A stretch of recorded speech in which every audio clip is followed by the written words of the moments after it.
And good evening once again. Day 1252 of the Trump administration, 132 days to go until our presidential election. And today it became startlingly clear that we are now in a kind of brand new territory where it comes to this pandemic, and that the coronavirus is nowhere near going away, as the president keeps telling us. It's in fact accelerating, chewing up territory, killing people in its wake, and going anywhere it is welcome. In fact, just today, we saw the highest single-day record of new infections in our country, 42,158. That's a record. It surpasses the last record reached on April 26, back during the bad old days some 2 months ago. We heard nothing today from the president on this new spike in cases, despite his 2 media appearances while hosting the president of Poland. During a joint appearance in the Rose Garden today, the president did attack Germany, Obama, and Biden, as one does. And it was during that appearance that he made cryptic reference on the topic of treatments and vaccines. We are making great progress on therapeutics and vaccines. As far as the joining with us on the vaccines and therapeutics, by the way, because the therapeutics to me, if you gave me a choice right now, probably therapeutically, maybe I'd like that even better, but we're working very well on both. I think we're coming up with some great answers. I think you're going to have a big surprise, a beautiful surprise, sooner than anybody would think. We don't know what that means. The vice president was on Capitol Hill in a mask for a closed-door lunch where he gave Republican senators an update on COVID-19. Washington Post reporting Pence pointed to the fact that death rates were not on the rise. As for the White House task force that Pence heads up, NBC News reports it did meet in private tonight. No cameras to discuss those states with decreasing or stable case counts.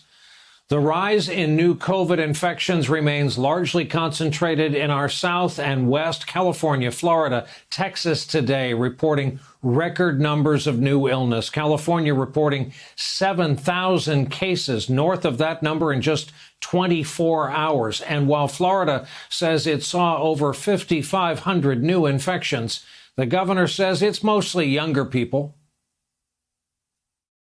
What we're seeing in Florida is really rapid transmission in that 18 to 34 age group, and you're seeing a lot of cases come up. And granted, they weren't being tested at this level a couple months ago.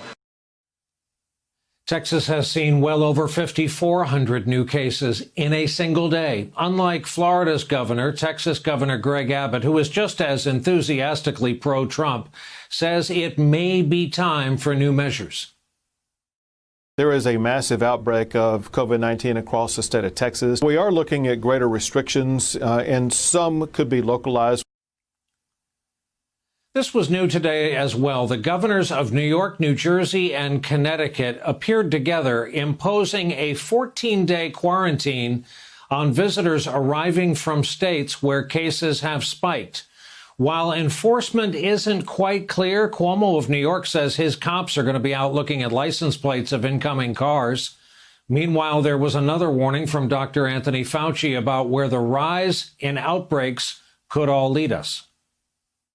As you continue to get these cases, what you're going to start seeing, we don't want to see it, but it's going to happen, is increase in hospitalizations.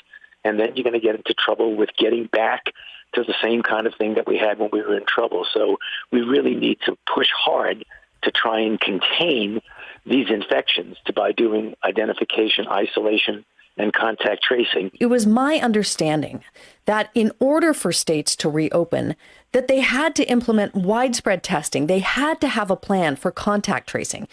You're saying that hasn't happened. Well, it's not working. I mean, I'm sure they are trying to do that, but what is happening, it's not working. They're opening up, and people are very likely, and not very likely, we're seeing it on TV, we're looking at it in the pictures in the newspapers, are doing things that you should not be doing. This afternoon, Fauci was asked about the political polarization that has emerged over mask wearing and how to end it. There's no secret formula for that except to say, get past it. You know, it should not be a political issue. It is purely a public health issue. This is all happening amid reports that the White House plans to end federal support for coronavirus testing sites at the end of the month. The administration tells NBC News it will focus more support on retail and drugstore partnerships. Also tonight, the Washington Post reports dozens of U.S. Secret Service personnel who were at Trump's rally in Tulsa Saturday, dozens of them have been ordered to self-quarantine after 2 of their colleagues tested positive. All of this continues to unfold. The cloud over the Justice Department and Trump's Attorney General has not gone away in the meantime. Today, a divided federal appeals court ordered the dismissal of the case against former Trump National Security Advisor Mike Flynn, even though he pleaded guilty to lying to the FBI about contacts with the Russians. And during a contentious hearing at the House Judiciary Committee, witnesses told House lawmakers they've personally seen political interference in big cases, including one involving longtime Trump friend Roger Stone. Attorney General Bill Barr has now agreed to appear before that committee, but not until July 28th for reasons no one quite understands. More on that ahead. Amid all of this, the president appears to be largely focused on protesters who are tearing down statues. He has threatened to issue an executive order to prevent it. Here's what he said on it today. We're going to come out with a very strong executive order, and I should have that by the end of the week. I think many of the people that are knocking down these statues don't even have any idea what the statue is, what it means, who it is. When they knock down Grant, when they want to knock down Grant, but when they look at certain, now they're looking at Jesus Christ, they're looking at George Washington, they're looking at Abraham Lincoln, Thomas Jefferson. Not going to happen. Not going to happen. Not as long as I'm here. 2 sources tell NBC News Trump personally called the Interior Secretary to have the Park Service put back up the statue of Brigadier General Albert Pike, Washington, D.C.'s only outdoor Confederate statue. Protesters tore the statue down, set it on fire last Friday. One other thing probably weighing on the president's mind, more on this in a moment, a new New York Times Siena poll out today. It's a national poll showing Joe Biden 14 points ahead of him.